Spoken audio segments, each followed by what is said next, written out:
Hello and welcome to English Today.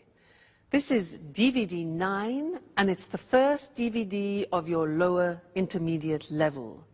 And in this DVD, we'll begin with another 3 episodes of our story, That's Life, followed by our special TV programs where there will be a debate about where to live, the city or the countryside.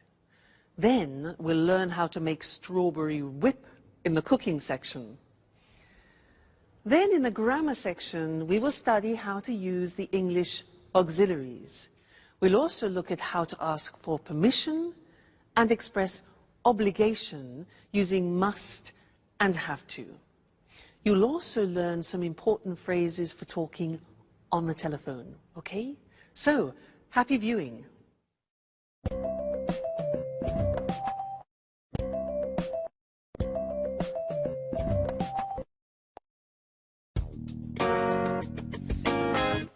What horrible weather. I hate it when it rains. So what are we going to do today? It's a perfect day for tidying up. I enjoy putting the house in order when the weather is bad. By the way, look at the mess. We don't often get a chance to clean up together. You're joking, right? I hate cleaning the house. Don't you have any better ideas, Anne? Just a little bit of tidying up. Anyway, it was just an idea. And not a bad idea at that, in my opinion. Sorry, that idea is bad. What else do you suggest? Personally, I enjoy doing something more exciting than vacuuming and doing the dusting. Why don't we play a game? What kind of game? How about playing cards? No, I hate playing cards. It's so boring. Let's see what's on TV. Cartoons, soap operas, political talk shows. There's nothing interesting on. Shall we go for a walk? I like walking in the rain. Why don't we take a walk to the new bakery in Piccadilly? What do you say? Are you crazy? It's raining out. Well, you know what the traffic's like when it rains. I certainly don't want to get stuck in a traffic jam on a Sunday. That happens every day when I drive to work and when I drive back home. Okay. Okay. So, what shall we do? If you want, I can read your fortunes using the tarot cards. Aren't you interested in what the future holds? That's your favorite hobby. No thanks, Alice. Let's not think about the future. I prefer the future to remain a mystery. Well, I prefer to be prepared if something is going to happen. I don't like surprises. So, sit here. I'll tell you who you are and what your future holds.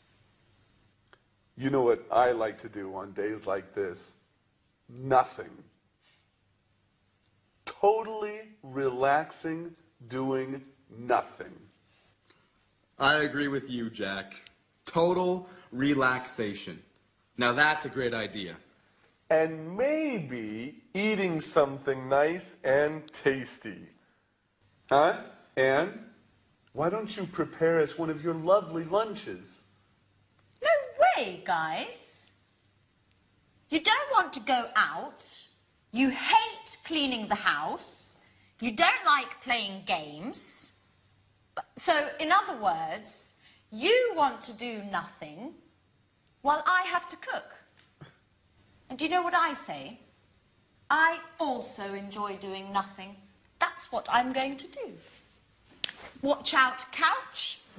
Here I come.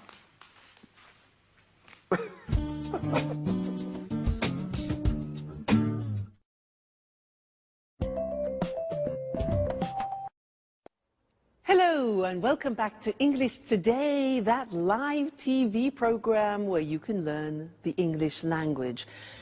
And in this lesson, I want to do some revision on the things that people don't like about the English language, the auxiliaries. Now, the exercise is simple. We're going to look at some of the auxiliaries that we've learned up to now. What are they? Well, we have learned am, is, are, do, does, and did. When do we use them? We use them in questions. Aha. This is the exercise. I have here some sentences in the positive form, and I want you to make questions using these auxiliaries. Okay? So, I'll give you an example. I say, he likes wine. You start the question with what? What? He likes wine. Now, this is the simple present tense. So, which of those auxiliaries do we need? Am, is, are, do, does, or did? Simple present tense. Exactly, we need do or does. Now, I said he likes wine. Third person. So which one? Does. Exactly, good. So the question is, what does he like? Get the idea? Great. Let's continue. Number 2. I play tennis. I play tennis. What sport? All right. Do I play? Very good. I play, simple present tense. We need do or does. The subject, I. So what sport do I play? Great. Next one. They're coming at 7 o'clock. They're coming at 7 o'clock. What time? Yeah, now they are coming, present continuous, auxiliary. That's it. Fantastic. What time are they coming? All right? Present continuous, auxiliary, to be. Next one. She went to the cinema yesterday. She went to the cinema. Where? All right. Simple past tense. What do we need? We need did. So where did she go? Excellent. Very good. You see? Getting better. Next one. We had an ice cream after dinner. We had an ice cream after dinner. What had we? Simple past. Did. That's it. What did we have? Remember, the verb have always takes an auxiliary. So what did we have? Great. Next one. She's painting the front door. She's painting the front door. Which tense? Present continuous. So what, third person, is she painting? Very good. Next one. I was at home on Saturday. This is difficult. I was at home. Remember that the verb to be is an exception. I was is the past tense of the verb to be, and it doesn't take an auxiliary. So we don't need an auxiliary. The question is, where were you? That's difficult. Where were you? The verb to be, no auxiliary. Okay? They work in Paris. What's the tense? Simple present. Good. Where do they work? Excellent. And the last one, I'm living in Florence. I'm living in Florence. Where are you living? Fantastic. You're getting better all the time. You see, it's just a question of practice. So now let's look at the screen and see those written just to remind you once more, okay? So, He likes wine. What does he like? I play tennis. What sport do you play? They're coming at 7. What time are they coming? Present continuous. She went to the cinema yesterday. Where did she go? Simple past. We had an ice cream after dinner.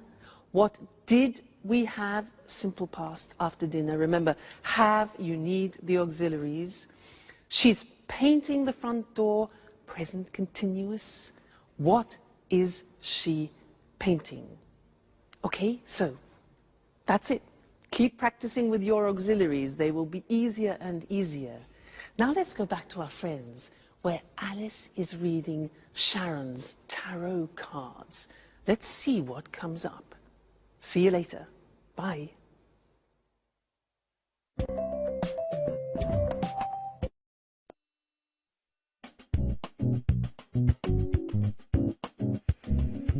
Yeah, I see. You are very shy and sweet-tempered, yet you are somewhat moody, and sometimes it seems you prefer to stay by yourself. Yeah, that's right. Sometimes I enjoy solitude. Just me and my thoughts. Yes, indeed. I see that you are worried about something, but that's not clear. I think it has something to do with a boy, or maybe it has something to do with your job. Yes, maybe you are going to get a new job. Wow. Definitely I like the second option. It's much better. But I don't know. Actually, this card means that love troubles are on their way. Sorry, Peter, but I see the shadow of another boy in your Sharon's heart. Don't be silly, Alice. Tell me more about this job instead. Okay, if you like. So you are very careful in your work, even if it seems you don't like it that much. Yeah, that's right. I like doing things right. If I can't work well, I prefer doing nothing at all. What's more, I'm very punctual. I hate being late. Yes, and you are also very modest. Thanks, Alice. Well, actually, I can't stand people who show off. They make me uneasy. Your tarot cards seem to know me very well. Well, you know, tarot cards never lie. That's why I want to investigate more about this mysterious boy. Come on, darling, they're not always right, are they? Yes, they are. I swear it. They always tell the truth. Oh, come on, girls. Stop it. How can you spend the whole afternoon talking nonsense? Why don't we do something more interesting? Why don't we all stop doing nothing and go out? Look, it has just stopped raining. How about strolling in the park? Yeah, that's a great idea. Let's go.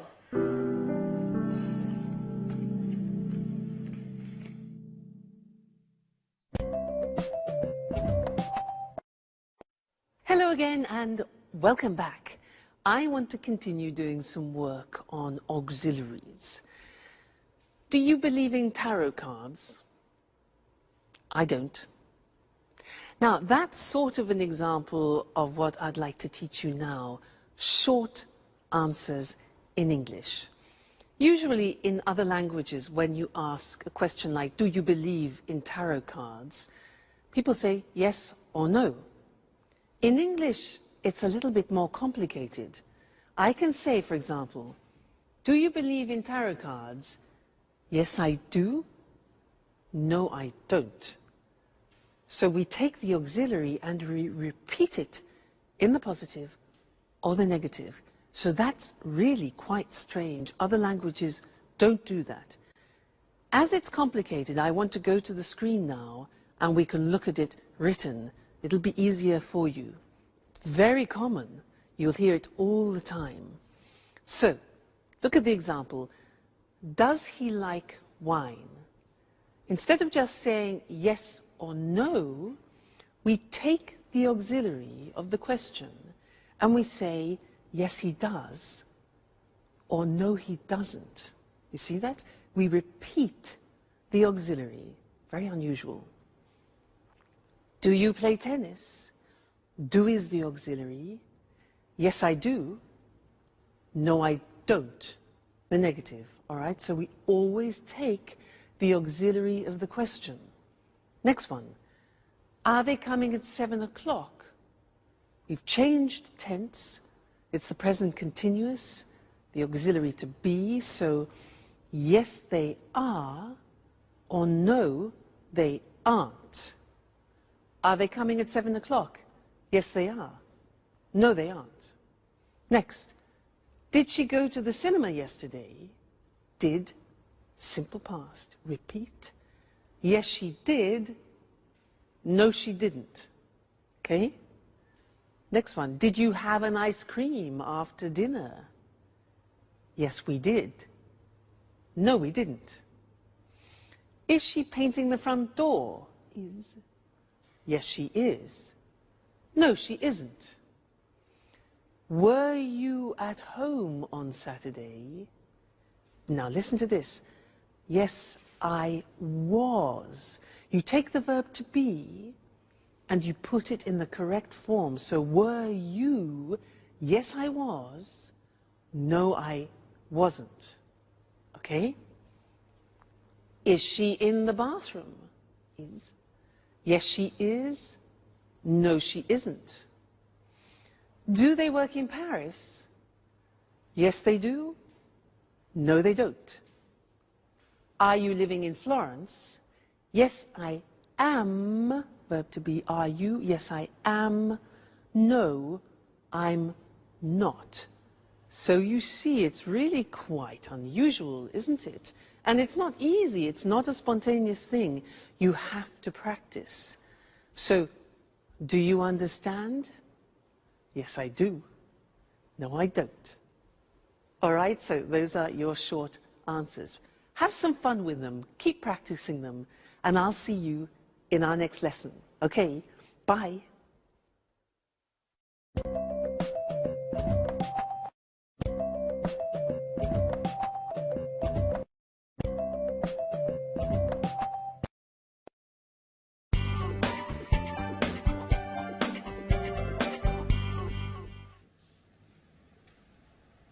Hello, this is Anne Baxter from Red Bear Publishing. I'm looking for accommodation for an American writer and his agent. They're coming to London in 2 weeks' time. Could you tell me a little bit about your hotel, please? Our clients are used to the very best. Mm-hmm. Mm-hmm.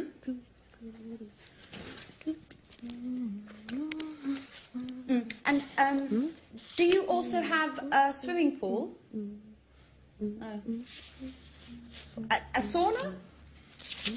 Great. And as far as entertainment is concerned, do you have a lounge with live music?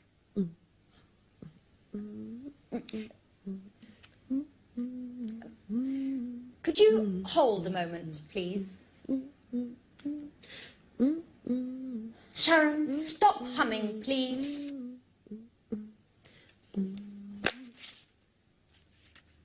I can't hear anything.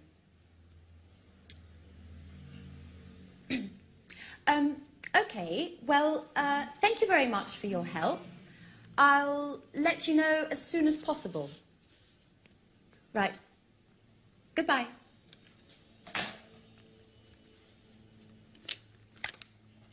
What are you doing, Anne? My boss asked me to book rooms for 2 of our most demanding clients. Well, they would like a quiet hotel near our publishing house. Oh, and of course, with all the creature comforts. So I'm making a few telephone calls.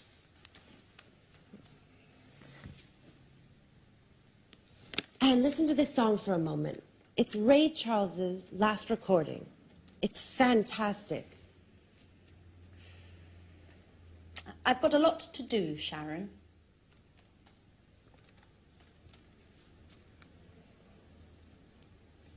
Just for 1 minute, Anne.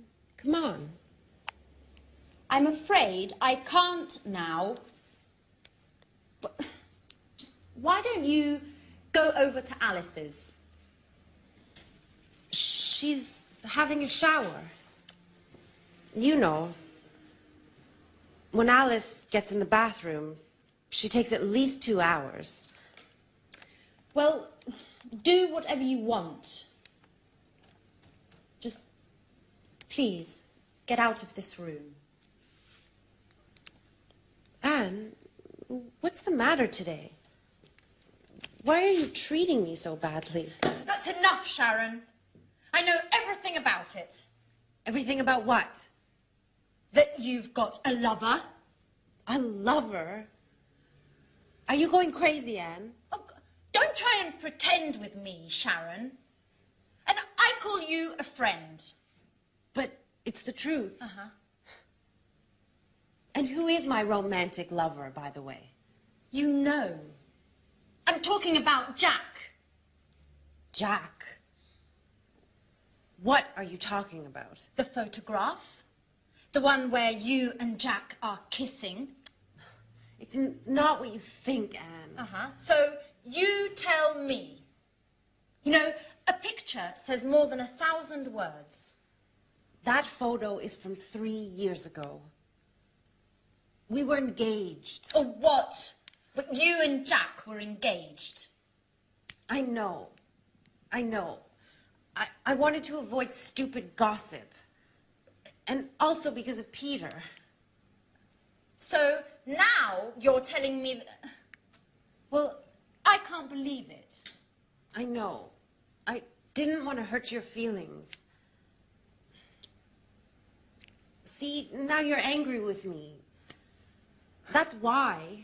Well, you're right, Sharon. I am mad at you. And now I look like a fool. I'm sorry, Anne, really. No, my hair. What's going on? My God. It's Alice. Come on, let's go see what's happening. Alice, quickly. Help, my hair.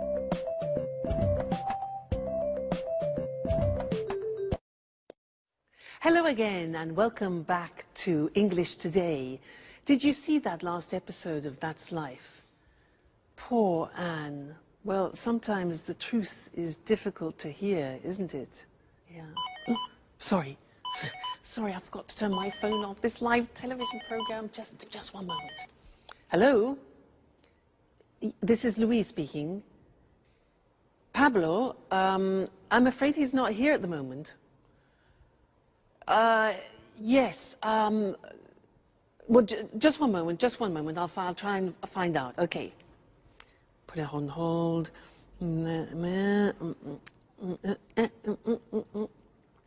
Hello? Yes, hello. Could I speak to Pablo, please? What, could you put me through to him? No. Okay, yes, I understand. No, it's not important. Don't worry. All right, thank you very much. Thank you, yes. All right, bye. Hello? Yes, hello. I'm afraid he's not available at the moment. Yes. Would you like to leave a message? Sharon called. Okay, would you like him to call you back? Yeah. All right, okay. Yes, I'll tell him. Right, thank you. Thank you very much. Goodbye. Goodbye. Sharon? Who's Sharon? Where were we? Yes, interesting. I wanted to talk to you about telephone language. Now, I used some phrases there which are quite useful to you, and I want to go to the screen so that we can see those written together and look at how the phrases work, okay? Now, look at these situations. When you don't understand someone on the telephone, what do you say? Can you repeat, please? No. No. If you ask somebody, can you repeat, please, it's like asking them to vomit. Why? Because there is a small word missing, a very important one. In English, you must say, can you repeat that, please? Very important. Many people make that mistake, and they ask everybody to vomit on the telephone. So remember, can you repeat that, please? Good. Next, when, for example, imagine that you are on the telephone and you want to write something down when the person is speaking. So you want them to... Okay, good. So you stop them. Just a minute. Just a minute. This is difficult. We say in English, I'll make a note of that. Okay? Just a minute. I'll make a note of that. I'll make a note of that. Snap decision. All right? Next one. Imagine you're on the telephone and somebody knocks at the door when you're speaking. Now, you have to say, What can you say? Yeah, so just a minute. We say, I'll be right back. Now that means that you're going somewhere and coming back then quickly. So, just a minute. I'll be right back. I'll be right back. Okay? Useful, that phrase. Now, you return to the phone, okay, and the other person has been waiting for you. So, you need to apologize for the inconvenience. So you can say, sorry. We say in English, sorry to keep you waiting. Sorry to keep you waiting. So you say, just a minute, I'll be right back. Music, and you say, sorry to keep you waiting. All right? Great. Next thing. You're speaking to somebody and suddenly the other person disappears. Because, disappears. Now, how do you say that? In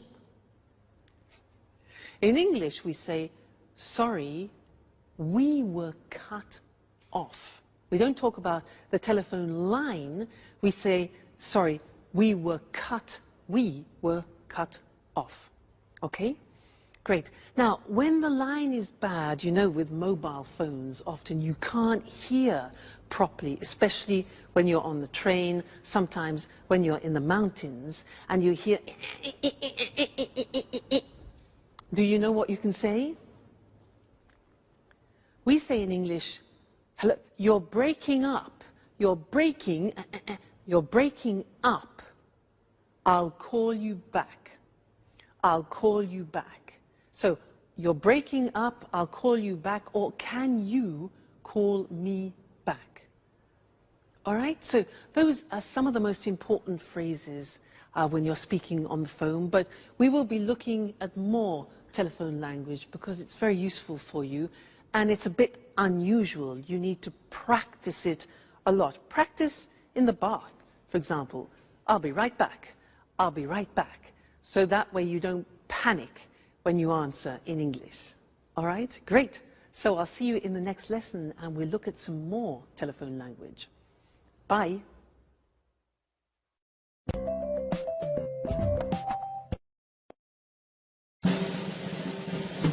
What's happening? Alice, why are you screaming? My hair! Look!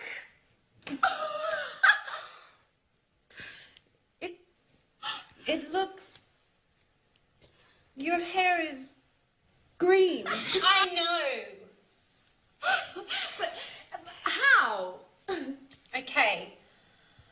imagine this. I'm washing my hair. Well, colouring my hair, actually. I want to change my look. My mobile rings. It's Tom. He's telling me all about this great party yesterday evening. I'm listening to his story and I don't realise the time flies. More than an hour. It's always the same old story, Alice. Anyways, green suits you. It looks very original. Very unique. Just like you. Well, Alice, don't be offended, but you look like a frog. Thanks, Anne. That's the nicest compliment. What shall I do? Well, why don't you call a hairdresser and make an appointment? And in future, try to avoid changing your look.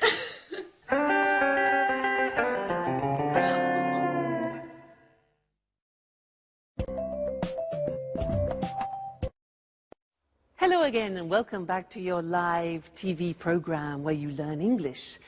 And in this lesson, I want to go back to look at some more telephone English because it's really not that simple. We have special phrases that we use when we speak on the telephone in English. So to help us, let's go and look at those on the language screen, okay? Now the first thing is when you introduce yourself on the telephone, we don't say, I am Louise. We say this. We say, this is Louise, or this is Mr. Smith. Now that's really quite unusual and different to other languages. So, hello, this is Mr. Smith. Or we can say, hello, Tom speaking. Tom speaking, Louise speaking. Okay, so don't say, hello, I'm Louise.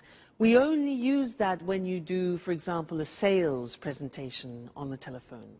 All right? Good.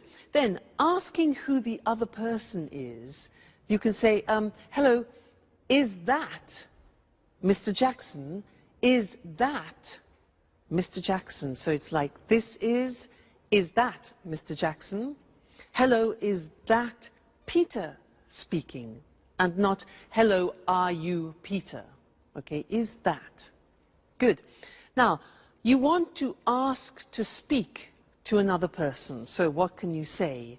Well, you can say, hello, I'd like to speak to John, please. I'd like to speak to John. Or you can ask the questions, can I speak? Could I speak? May I speak to the managing director? Now, remember, may is very polite, could is neutral, and can is more informal. All right? Then we could also say, good morning, could you please put me through to Mr. Smith? Now, put me through to, which is difficult to say, put me through to, is like saying in American English, could you connect me to? All right? So that's connecting people. Now, when you connect a person, you can say, just a moment, I'll put you through to him. I'll put you through to him. You need to practice that a lot. I'll put you through to him. Or, yes, Mr. Smith is in. I'm trying to connect you now. Connect is the other word. And you can say, hold on, just a moment, please. That's to ask people to wait, okay? Good. Then leaving a message, you could say, you could ask, could you take a message, please? Could you take a message? Or can I leave a message? Then you could say, could you ask him or her to call me back? Could you ask him to call me back? All right? Then the last thing is taking a message, you can ask, can I take a message? Can I take a message? Or would you like to leave a message? All right, so there are some more fundamental and essential English language phrases that you use on the telephone, and I think you'll find them very useful. So experiment, and I'll see you again very soon. Bye.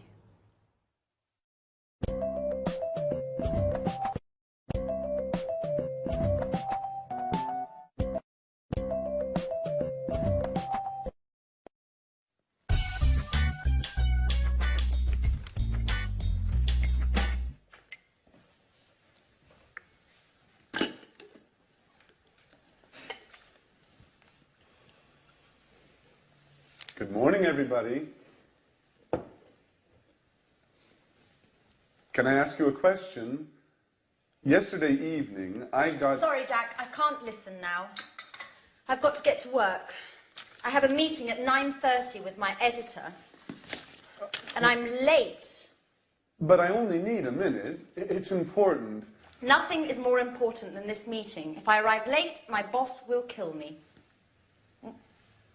Ring me later if you want. Bye-bye. Great. Alice. Alice. Can I ask you a question? Yesterday evening... No, Jack, I can't. I'm really sorry, but I have to get going too. But you never leave before 11 in the morning. And why are you in such a hurry today? I'm starting a new yoga course this morning. My horoscope says I have to do some exercise. Well, if your horoscope says so. Anyway, I only need a second. No, Jack. My teacher told me not to be late. You can give me a call later. But Alice, wait! It's important. What a bunch of nuts. I wonder what my aunt will think.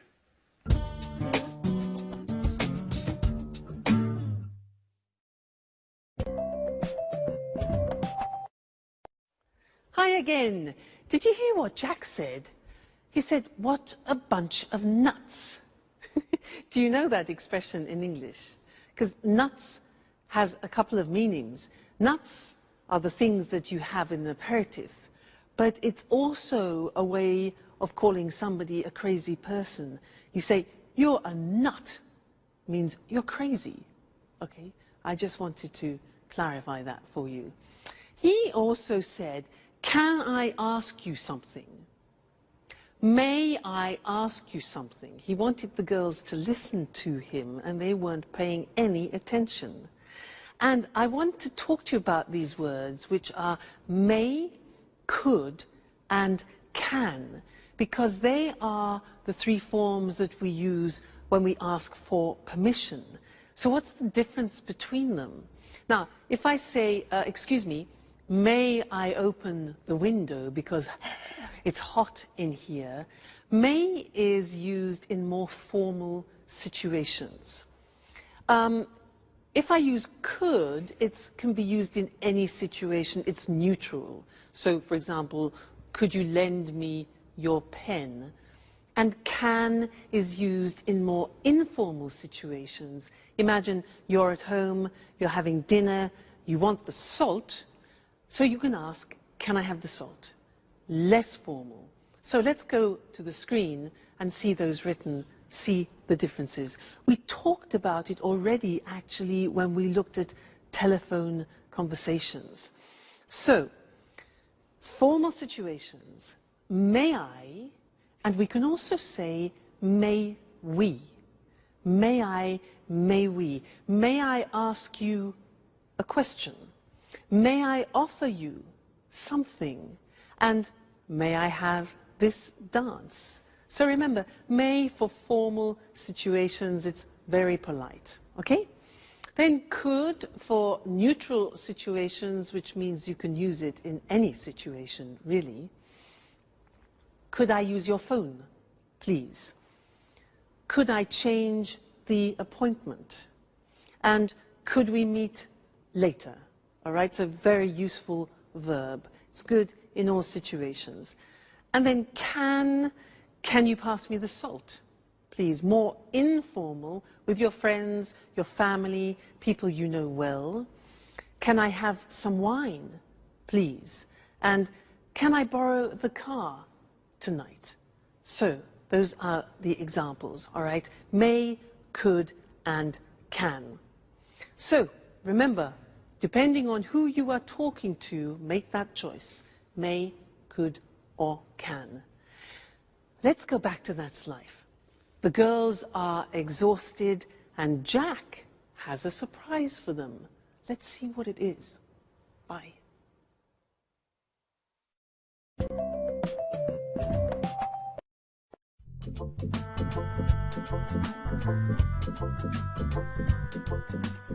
What a day.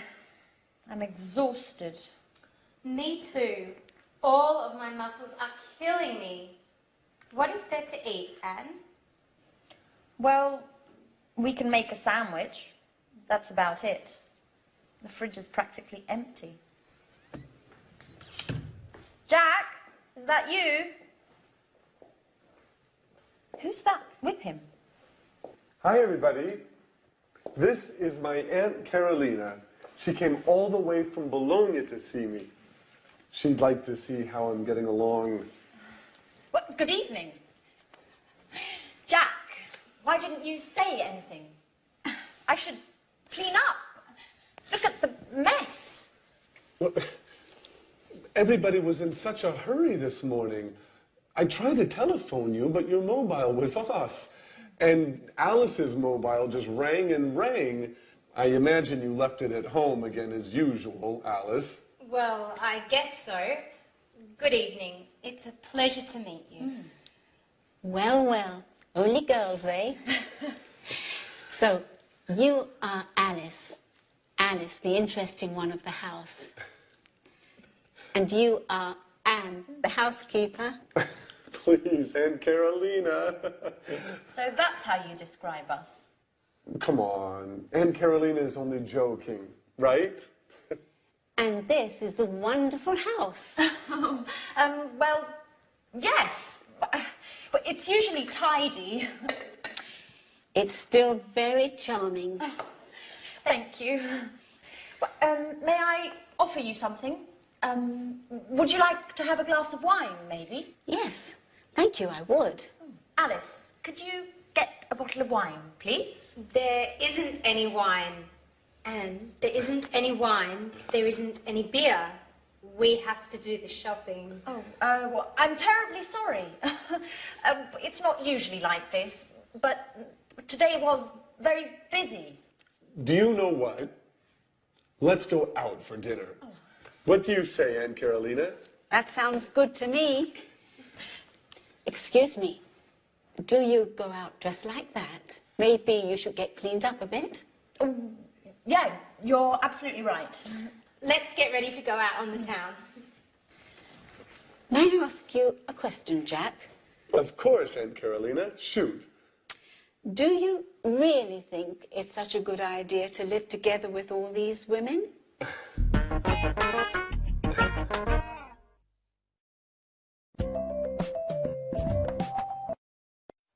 Well, hello, Mr. Monkey, and how are we feeling today? Let's check the thermometer. I know you're not well. Let's have a look. Good. Yes, the temperature has gone down. That's good news. Now, Mr. Monkey, you don't have to stay in bed any longer, okay, because your temperature has gone down, but you can't go out monkeying, not yet. You must stay indoors for another 3 days because you're not strong enough to go out yet, all right? You mustn't be too energetic.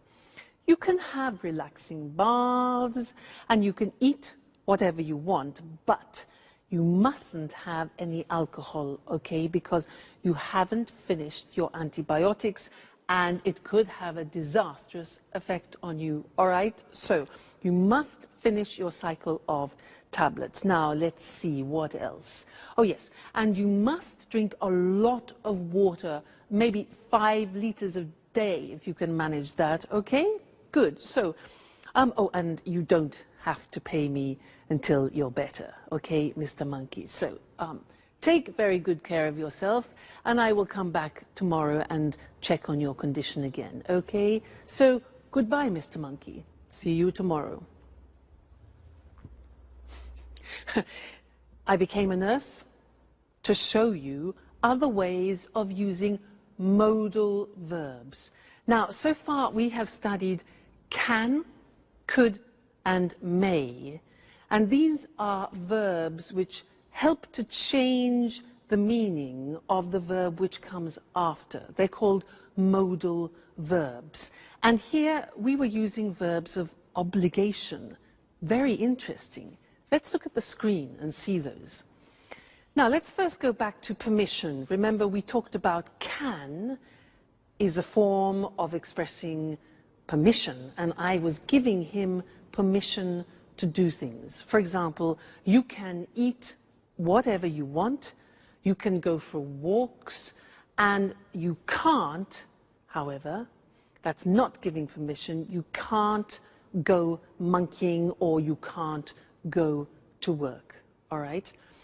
Then I talked about obligation, and this is very interesting. I used the verb must. Must followed by an infinitive without to. So, for example, you must finish the tablets, you must relax, you must stay at home for 3 days, and you must look after yourself. Now, that in English is how you express obligation, something which is you are obliged, forced to do, all right? It's a strong verb in English. Now, the opposite, mustn't, means prohibition. If you do that, okay, so very strong verb. You mustn't drink alcohol. You mustn't do anything energetic.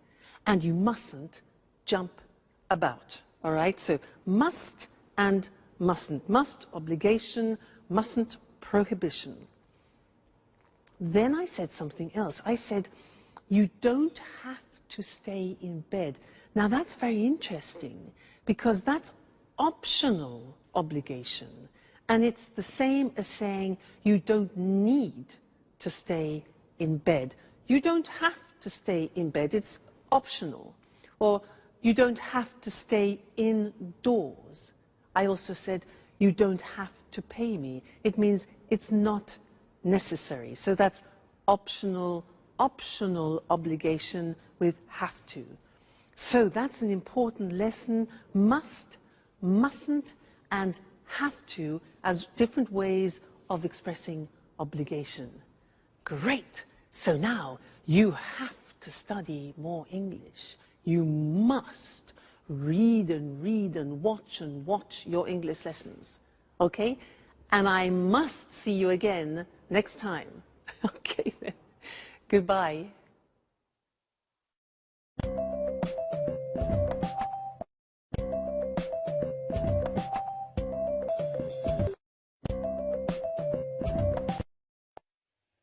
Good evening.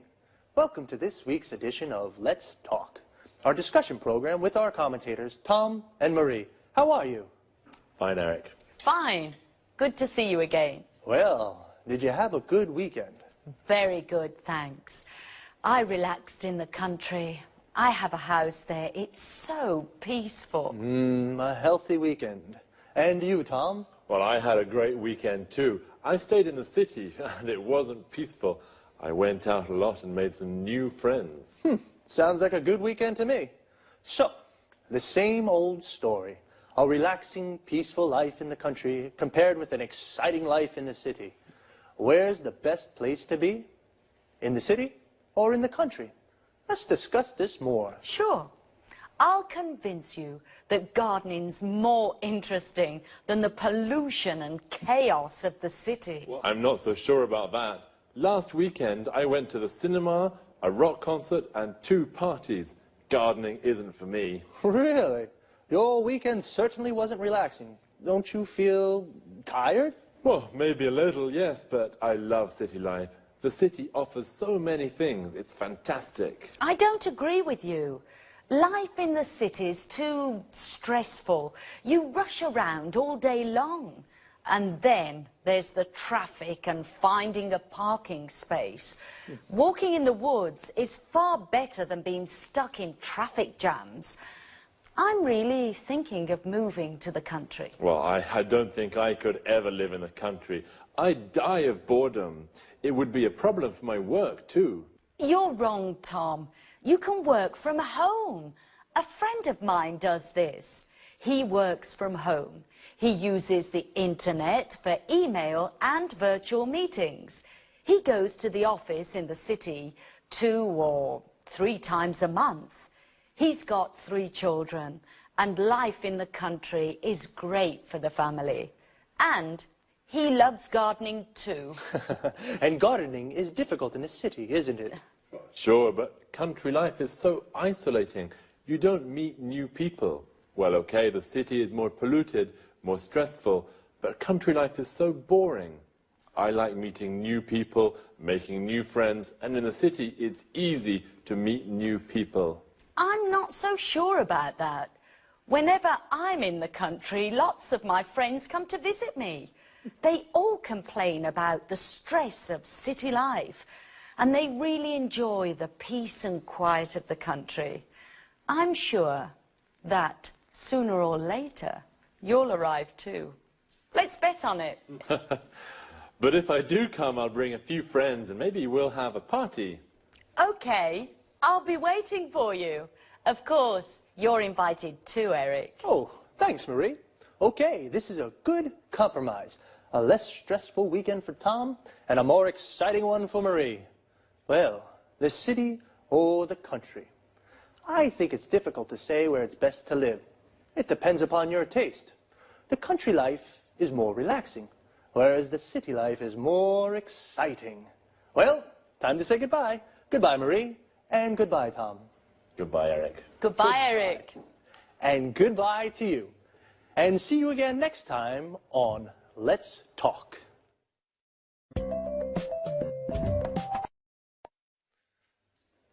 Did you notice how we call life in the city, city life, and life in the country, country life? City life is more exciting, but also quite stressful. We say something is stressful when it makes you nervous. The traffic in the city is stressful. Traffic is the word we use for cars, buses, trucks, everything on the roads. When the traffic moves slowly or stops, we say there is a traffic jam. Parking in the city is also stressful. It's often difficult to find a parking space to park your car. Notice the verb is to park, and a place where you can leave your car is called a parking space. Usually in cities, there are car parks. A car park is a big area with lots of parking spaces for many cars. Another problem in the city is the pollution. Pollution is the contamination of the environment. For example, the traffic makes the air dirty. In the country, the air is clean and it's easy to park. But Tom says it's boring to live in the country because there's nothing to do. Boring means that it's not interesting. Marie says it's relaxing to live in the country. Relaxing means it makes you feel relaxed. Notice that often the adjectives we use to describe things, places, or people end with ing. The city is exciting. The country is relaxing, but boring. Adjectives that describe how a person feels often end with ed, ed. Tom is bored. In the country. Marie is relaxed. In the country. And stressed. In the city. Marie said that the city, you rush around all day. Rush around means to go everywhere and do everything very quickly. But in the country, you can go for walks in the woods and do the gardening. A wood is an area with lots of trees. The gardening is the work you do in your garden, like watering the plants or cutting the grass. Well, see you.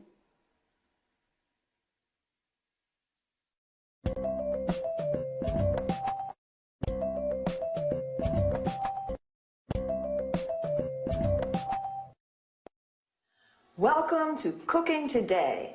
Today I'd like to introduce you to a very special guest, Lisa French. She's the popular author of the bestseller, A PhD in Homemaking. Lisa, thank you so much for inviting us into your home. It's my pleasure. If you're wondering what to make for lunch, if you have to prepare a last-minute dinner, then Lisa's the person to ask for help. Listen, Lisa, I'm having a dinner on Saturday. Could you give me a tip on a quick and tasty dessert? Of course. You can prepare an easy-to-make dish with fresh strawberries. The strawberry season only lasts a few weeks, so it's worthwhile making the best of in-season berries. And it can be made in a jiffy. Oh, strawberries. I absolutely go mad about strawberries. So let's get started. Just the idea of strawberries makes my mouth water. First, wash, drain, and hull strawberries for 4 servings. Then, mash them to a pulp. All of them? No, you have to put aside some good ones for decoration. Okay, then what? Next, whip about half a pint of cream. Then whisk 2 egg whites stiffly and fold into the cream.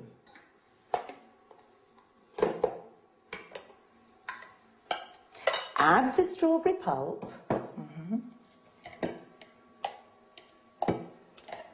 and stir in 2 tablespoons of caster sugar. Does it need cooking? No. All you need to do is pour the mixture into individual goblets. Is that all? Don't forget to decorate each one with a bit of whipped cream and the whole strawberries you put aside. Now your dessert's ready to serve. Oh, it looks delicious. Let me have a taste right now. Yummy. This is sensational. If any of you have a request regarding homemaking, then please contact us at our studio, 800-332211, or send an email to cookingtoday@homemakingtv.com. Thank you, Lisa. We have so much to learn from you. Thank you for coming.